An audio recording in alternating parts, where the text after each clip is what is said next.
Hi hello ನಮಸ್ತೆ ಎಲ್ಲರಿಗೂ ಸ್ವಾಗತ ಮತ್ತೊಮ್ಮೆ ನಮ್ಮ ಚಾನಲ್ಗೆ. ಇವಾಗ ನೀವು ನೋಡ್ತಿರೋ ಹಾಗೆ ನಾನಿಲ್ಲಿ ಗಾರ್ಲಿಕ್ ಬ್ರೆಡ್ ಸ್ಟಿಕ್ಸ್ನ ಮನೆಯಲ್ಲಿ ಯಾವ ರೀತಿ ಸುಲಭವಾಗಿ ಮಾಡೋದಂತ ತೋರಿಸಿದ್ದೀನಿ. ಬನ್ನಿ ಹಾಗಿದ್ರೆ ಯಾವ ರೀತಿ ಇದನ್ನು ಮಾಡೋದು ಅಂತ ನೋಡೋಣ. ನಾನಿಲ್ಲಿ ಒಂದು ಎಂಟಿ ಬೌಲ್ ತೊಗೊಂಡಿದ್ದೀನಿ ಚಿಕ್ಕದು. ಇದಕ್ಕೆ ಒಂದು 2 ಟೇಬಲ್ ಸ್ಪೂನಷ್ಟು ಬೆಣ್ಣೆ ಹಾಕ್ಕೊಳ್ತಿದ್ದೀನಿ. ನೀವು ಬೇಕಿದ್ದರೆ ಸಾಲ್ಟೆಡ್ ಬಟರ್ ಕೂಡ ಯೂಸ್ ಮಾಡ್ಬೋದು. ಬೆಣ್ಣೆನ ಚೆನ್ನಾಗಿ ಮ್ಯಾಶ್ ಮಾಡ್ಕೊಳ್ಳಿ, ಇಲ್ಲ ಕರಗಿಸ್ಕೊಂಡ್ರು ತೊಂದರೆ ಇಲ್ಲ. ಇದಕ್ಕೆ ಇವಾಗ ಒಂದು ದೊಡ್ಡ ಗಾತ್ರದ ಬೆಳ್ಳುಳ್ಳಿ ಹೆಸಳನ್ನು ಈ ಥರ ಗ್ರೇಟ್ ಮಾಡಿಕೊಂಡು ಹಾಕ್ಕೊಳ್ತಿದ್ದೀನಿ.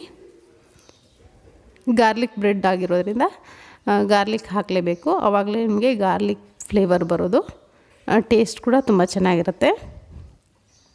ಇದಕ್ಕಿವಾಗ ಆರ್ಗ್ಯಾನೋ ಹಾಕ್ಕೊಳ್ತಿದ್ದೀನಿ, ಹಾಗೆ ಚಿಲ್ಲಿ ಫ್ಲೇಕ್ಸು ಎರಡೂ 1 ಟೀ ಸ್ಪೂನಷ್ಟು ಹಾಕ್ಕೊಂಡಿದ್ದೀನಿ. ಹಾಗೆ ರುಚಿಗೆ ಎಷ್ಟು ಬೇಕಷ್ಟು ನೋಡಿಕೊಂಡು ಉಪ್ಪನ್ನು ಹಾಕ್ಕೊಂಡು ಇದನ್ನು ಚೆನ್ನಾಗಿ ಮಿಕ್ಸ್ ಮಾಡ್ಕೊಳ್ಳಿ, ಅಥವಾ ಮಿಕ್ಸ್ ಮಾಡಾದಮೇಲೆ ಕರಗಿಸ್ಕೊಂಡ್ರು ಒಳ್ಳೆಯದು.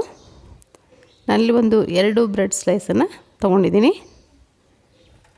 ನೀವು ಜಾಸ್ತಿ ಪ್ರಮಾಣದಲ್ಲಿ ಬ್ರೆಡ್ನ ಮಾಡ್ತೀನಿ ಅನ್ನೋದಾದರೆ ಸ್ವಲ್ಪ ಬೆಣ್ಣೆನ ಜಾಸ್ತಿನೇ ಕಲಿಸ್ಕೊಳ್ಳಿ.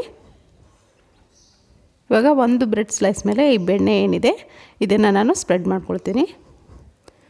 ಇನ್ನೊಂದು ಬ್ರೆಡ್ ಸ್ಲೈಸ್ ಏನಿದೆ ಇದ್ರ ಮೇಲ್ಗಡೆ ಈ ಥರ ಕ್ಯೂಬು ಚೀಸ್ ಸಿಗುತ್ತೆ ನಿಮಗೆ, ಅದನ್ನು ಗ್ರೇಟ್ ಮಾಡ್ಕೊಳ್ತಿದ್ದೀನಿ. ಅಥವಾ ಸ್ಲೈಸ್ ಇರುತ್ತಲ್ಲ ಚೀಸ್ ಸ್ಲೈಸ್, ಅದನ್ನು ಕೂಡ ನೀವು ಬಳಸಿ ಮಾಡ್ಬೋದು. ಗ್ರೇಟ್ ಮಾಡಿ ಹಾಕಿದ್ರೆ ತುಂಬ ಬೇಗನೆ ಮೆಲ್ಟ್ ಆಗುತ್ತೆ. ಇದನ್ನು ಚೆನ್ನಾಗಿ ಬ್ರೆಡ್ಗೆ ಸ್ಪ್ರೆಡ್ ಮಾಡ್ಕೊಳ್ಳಿ.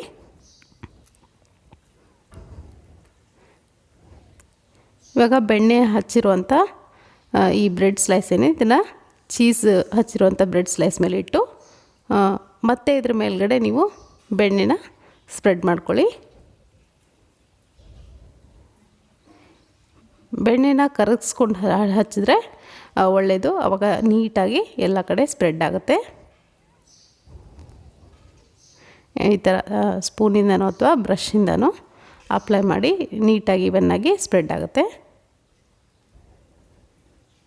ತುಂಬ ಟೇಸ್ಟಿಯಾಗಿರುತ್ತೆ, ಮಕ್ಕಳಂತರೂ ತುಂಬಾ ಇಷ್ಟಪಟ್ಟು ತಿಂತಾರೆ. ನೀವು ಕೂಡ ಖಂಡಿತವಾಗ್ಲೂ ಇದನ್ನು ನೋಡಾದಮೇಲೆ ಮನೆಯಲ್ಲೇ ಮಾಡ್ಕೊಂಡು ನೋಡಿ. ಇವಾಗ ಬೆಣ್ಣೆ ಹಚ್ಚಿರೋ ಭಾಗ ಏನಿದೆ ಇದನ್ನು ತವೆ ಮೇಲೆ ಇಟ್ಟು ಲೋ ಫ್ಲೇಮ್ಲಿಟ್ಟು ಬೇಯಿಸ್ಕೊಳ್ಬೇಕು, ಬೇಗನೆ ಸೀದು ಹೋಗುತ್ತೆ ಬ್ರೆಡ್ಡು. ಇವಾಗ ಇನ್ನೊಂದು ಭಾಗಕ್ಕೂ ಕೂಡ ಮೇಲ್ಗಡೆ ಬೆಣ್ಣೆನ ಅಪ್ಲೈ ಮಾಡ್ಕೊಳ್ಳಿ.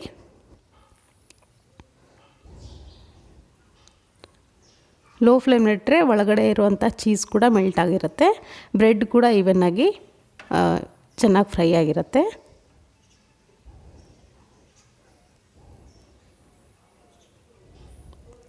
ಸೊ ಇವಾಗ ಇಷ್ಟು ಸ್ವಲ್ಪ ಈ ಥರ ಗೋಲ್ಡನ್ ಬ್ರೌನ್ ಆದರೆ ಸಾಕು, ನಿಮಗೆ ಕ್ರಿಸ್ಪಿಯಾಗಿ ಈ ಥರ ಆದರೆ ಸಾಕು, ಜಾಸ್ತಿ ಫ್ರೈ ಮಾಡಲಿಕ್ಕೆ ಹೋಗಬೇಡಿ.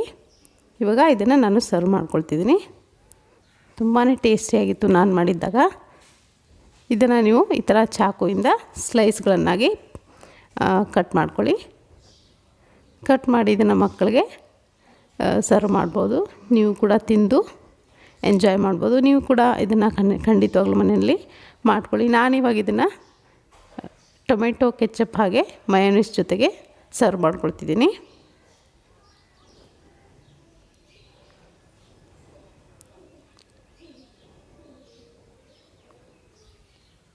ಸೊ ಇವಾಗ ಗಾರ್ಲಿಕ್ ಬ್ರೆಡ್ ಸ್ಟಿಕ್ಸು ರೆಡಿಯಾಗಿದೆ.